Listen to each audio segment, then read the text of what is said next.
বৃষ্টি নামবে। কি মজা কি মজা, বৃষ্টি হলে আজ ইচ্ছা মতো ভিজবো রে। শুধুই ভিজবো না, বৃষ্টির সময় শুনেছি অনেক মাছ পাওয়া যায়। আজ বৃষ্টি হলে ভিজবো আর নদীতে মাছ ধরবো। খুব মজা হবে রে। এই কথা বলতে বলতেই বৃষ্টি শুরু হয়ে যায়। সবাই আনন্দে চিৎকার করে ওঠে। চল চল, আমরা মাছ ধরতে যাই। কতদিন মাছ দিয়ে ভাত খাইনি, আজ যদি মাছ পাই তাহলে মন ভরে মাছ দিয়ে ভাত খাবো। তোরা যা, এই বৃষ্টিতে আমি নদীতে যাব না। দেখ কেমন করে মেঘ ডাকছে, যদি মাছ পড়ে। তাহলে তুই বাড়ি যা, আমরা তিনজন নদীতে মাছ ধরতে যাচ্ছি। রাব্বি সেখান থেকে বাড়ি চলে যায়। শাপলা, দিয়া ও রাজু বৃষ্টির পানিতে ভিজতে ভিজতে নদীতে মাছ ধরতে যায়। অনেকগুলো মাছ পায়, সেগুলো নিয়ে যে যার বাড়ি ফিরে যায়।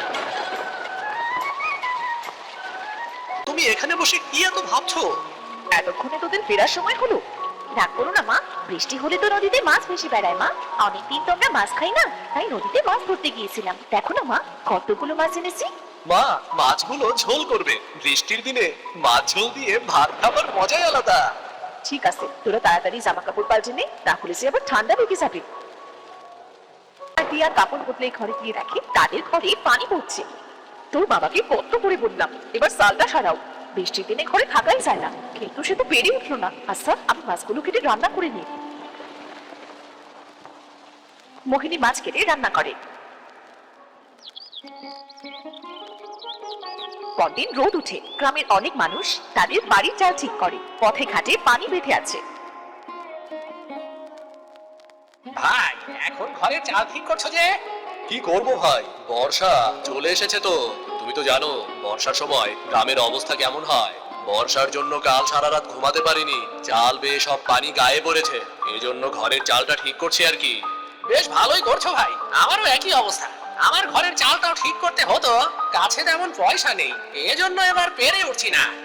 ঘরটা সারিয়ে নাও ভাই, শুনেছি এবার নাকি বৃষ্টির ভাগটা বেশি। এই বৃষ্টির সময় বউ বাচ্চা নিয়ে কোথায় যাবে তখন শুনি। দেখি কি করা যায়। আচ্ছা ভাই, আমি তবে আসি। আকাশের অবস্থা আজও তেমন ভালো নয়, মনে হচ্ছে আজও বৃষ্টি নামবে।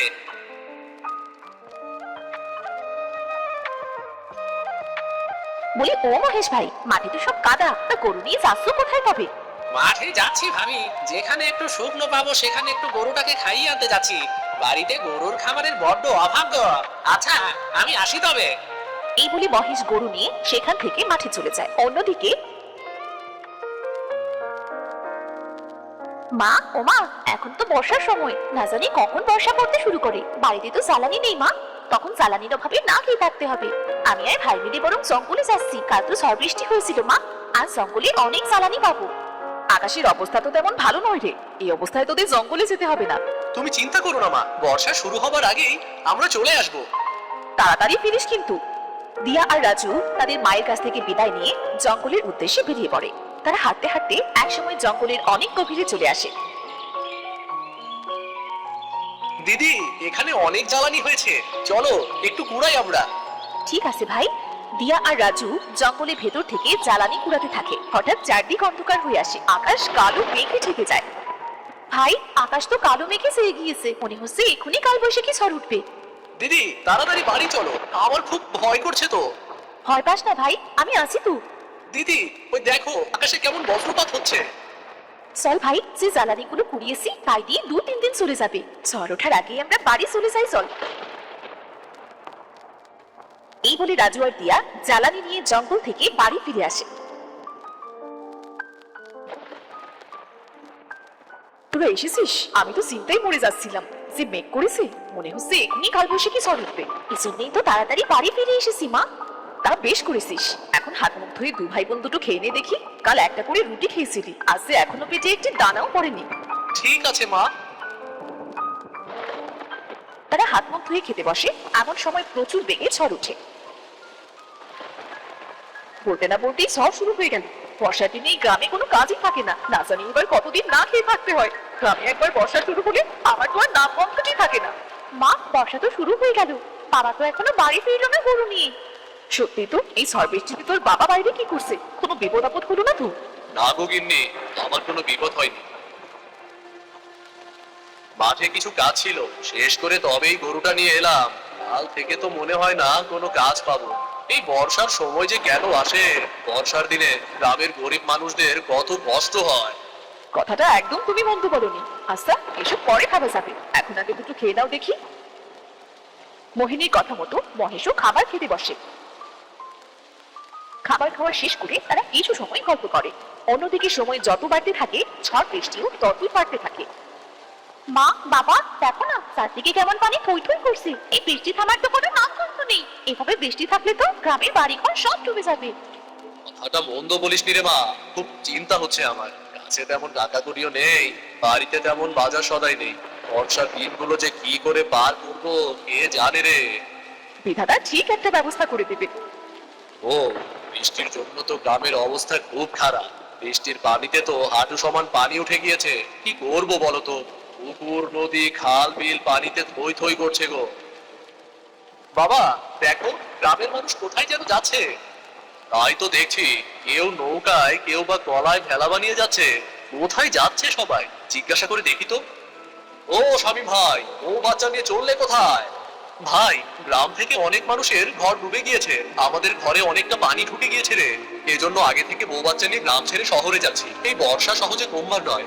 গ্রামে কেমন করে থাকি বলতো? বুঝতে পেরেছি ভাই। আচ্ছা, আমরা আসি তবে। তোমাদের বাড়িতেও তো পানি উঠতে শুরু করেছে, তোমরাও চলো শহরে। দেখি ভাই কি করা যায়। ওগো, গ্রাম থেকে তো সবাই চলে যাচ্ছে, আমরা কি করবো? ছেলে মেয়ে দুটোকে নিয়ে আমরা কোথায় যাবো? বাবা, মা, চলো না আমরা অন্যদের মতো শহরে চলে যাই। শহরে সবকিছুর অনেক বেশি দাম। তাছাড়া সেখানে যে থাকবো কোথায় আমরা? তাহলে এখন আমরা কি করব? বিধাতা, তুমি আমাদের একটা ব্যবস্থা করে দাও। এই বর্ষা এবার কমিয়ে দাও। বর্ষার জন্য গ্রামটা যে জনশূন্য হয়ে যাবে। এভাবে আরো দুদিন কেটে যায়। বৃষ্টি পানিতে গ্রামের অনেক বাড়ি ডুবে যায়।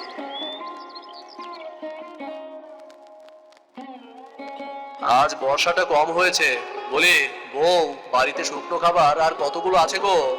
আজ যে কোনো খাবার নেই। ছেলে মেয়ে দুটো ক্ষুধায় ছটফট করছে। কি করবো কিছু বুঝতে পারছি না। এই অবস্থায় তো কোথাও খাবার পাবো না, কি যে করি। আমি বলি কি, তুমি একবার জমিদার মশাইয়ের কাছে যাও, দেখো না উনি কি করে।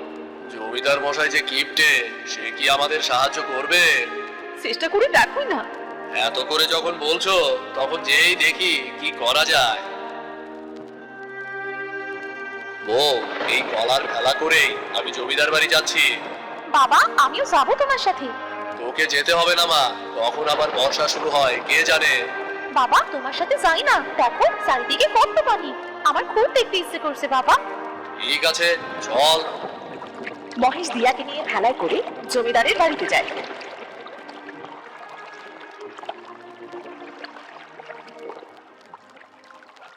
জমিদার মশাই, আপনি যদি সাহায্য না করেন তাহলে কোথায় যাব আমরা? চারদিকে পানিতে ভরপুর, কোথাও কোনো কাজ নেই। এ অবস্থায় কি খেয়ে বাঁচবো বলুন? তোমার মতো অনেকেই আসছে আমার কাছে, তোমার জন্য আমি কি করতে পারি সেটা বলো। জমিদার মশাই, আজ 4-5 দিন ভাতের দানাও চোখে দেখিনি। বাড়িতে কিছু শুকনো খাবার ছিল, সেটাও কাল ফুরিয়ে গিয়েছে। এজন্য আপনার কাছে এলাম। আপনি যদি কিছুদিনের খাবার দিতেন তাহলে বড্ড উপকার হতো। সবাইকে যদি আমি খাবার দিয়ে সাহায্য করি তাহলে তো আমারই কপালে খাবার জুটবে না। তোমাকে আমি সাহায্য করতে পারবো না বাপু। জমিদার মশাই, বর্ষার দিন শেষ হলেই আপনার খাবারের টাকা আমি শোধ করে দেব।